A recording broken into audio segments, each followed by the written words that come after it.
All right, in your science today on Tuesday, we are talking about building blocks of matter. I'm on F24. Our words today are metal, element, atom, compound, and chemical change.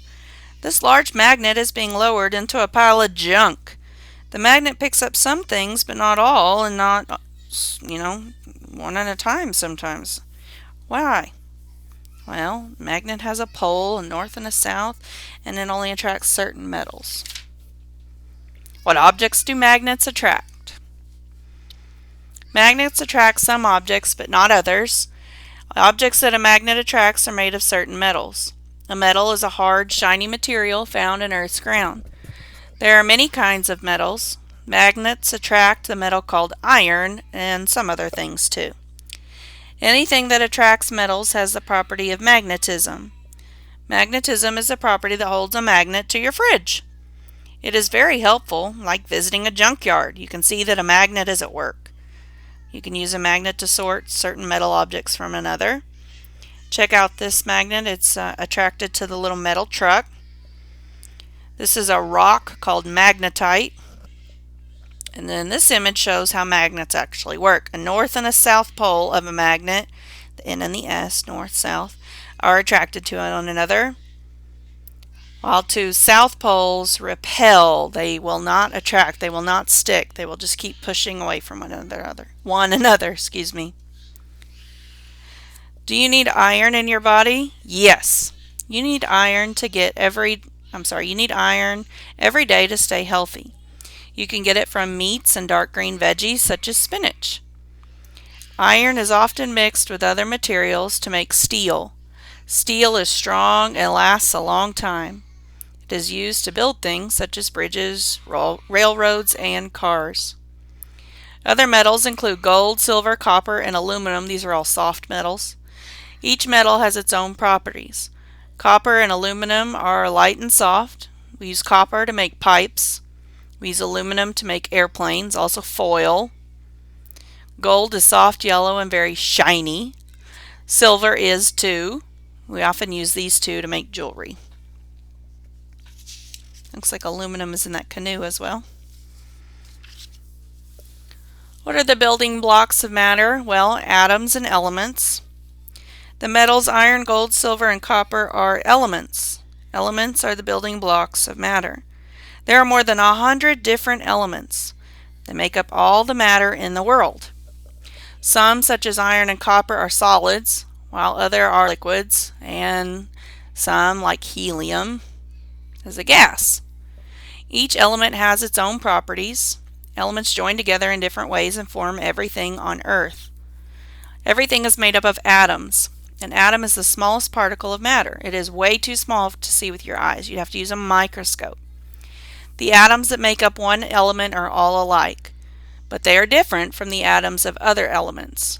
Long ago, people thought the only elements were air, water, fire, and earth. Today, that is not true.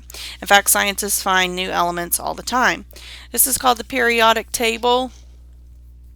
It is a graph of sorts, a collection of all of the elements. And you notice that it's not their full name, it's a abbreviated name. You'll also notice that they're color coded. So we can check out metals, metalloids, and nonmetals. A metalloid is a nonmetal, but it has metallic properties. So maybe it's shiny, or maybe it presents with a little bit of a magnetic force. You'll notice that they're in between the metals and the nonmetals. The nonmetals are liquids or gases, and the metals are all solids. One there is liquid, and one there is gas.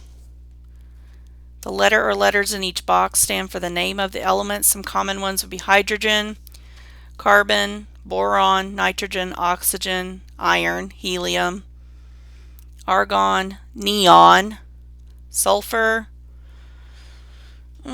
silica, and then there's some really funky ones like americunium, named after America, and newtonium, named after Isaac Newton. You can play the periodic table game after we finish reading this section. It's a cute little game. I'll put the link for it at the bottom of this video. Water can break apart into two gases. The original gases to make up a water molecule are hydrogen and oxygen. Both of these gases are elements, and when you put two gases together, you become a liquid. Do you think wood is an element? Well, if wood is heated, it gives off a gas and also produces a solid. This substance is called carbon. Carbon is an element, so if carbon is heated, it only gets hotter. So yes, wood is an element, but it's actually made up of more than one. It's made up of several, which form a compound, just like a compound machine. How do all those 100 elements form all the materials on Earth? Well, they join together to form a compound. A compound may form when you put two or more elements together. Compounds have very different properties from the elements that they are made of. So once we join together, we're no longer like the original. Some compounds are made of just two elements. Have you ever seen rust on a fence or a nut and bolt? Rust is a compound. It is made up of iron and oxygen. When a compound forms like rust, a chemical change has taken place. Notice that the nuts and bolts don't look like they likely looked in the beginning when they were first purchased at Home Depot. In a chemical change, you start with one kind of matter, but then you end up with another kind. So salt is actually sodium plus chlorine to make table salt. And then wood is actually made up of carbon, oxygen, and hydrogen. So hydrogen plus oxygen makes water. So that would explain why plants are so moist. They're full of water. You observe chemical changes all the time.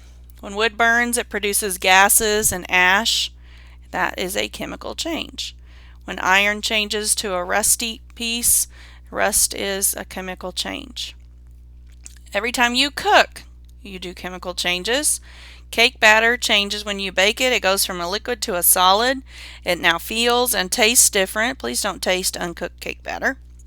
When you eat the cake, your body breaks it down. Then your body uses its energy. This is also a chemical change. So you didn't know it, but you were just a little chemical change factory all day long. Also, when plants go through photosynthesis, which is the process of it making its own food, that's a chemical change. Pretty nifty. It's science.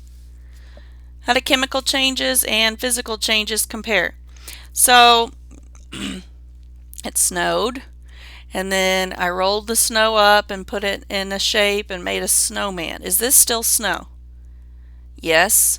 So this is just a physical change. Now when it goes to melt, I've added heat, but I did not change the original recipe for the snow, which was 2 hydrogen atoms and an oxygen atom, making water.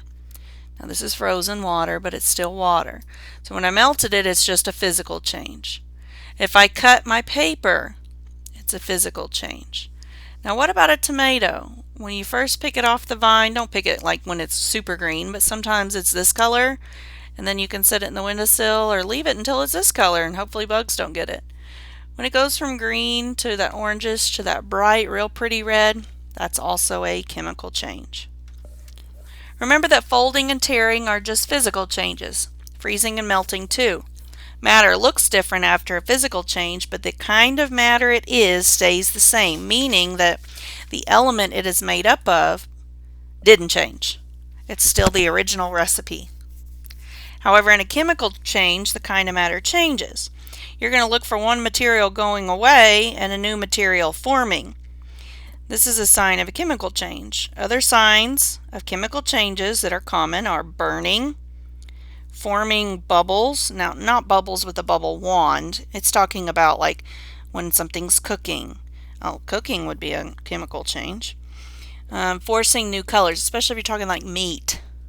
So, raw chicken is a pinkish color, and then you add heat to it. Yeah, definitely chemical change. When a new material is formed, it has changed its chemical properties. The ability to burn, change color, and form bubbles are all examples of chemical properties. And this is important because you need to understand that elements are the building blocks of matter, and I wanted you to become more familiar with compounds. Alright, if you have any questions, let me know. Make sure you check out the game.